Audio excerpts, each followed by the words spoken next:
Welcome to Structorium. What determines the speed of an entire production process? The answer is called a bottleneck.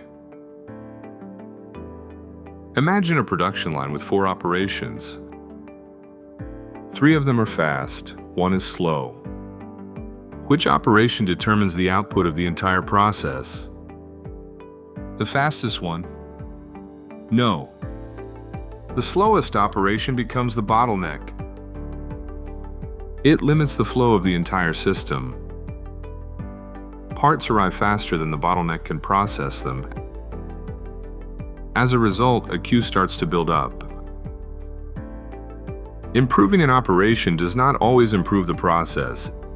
If the bottleneck stays the same, overall output stays limited. To increase throughput, focus on the bottleneck.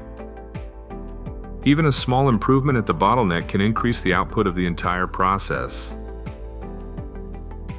A bottleneck is the operation that limits the system. Find it.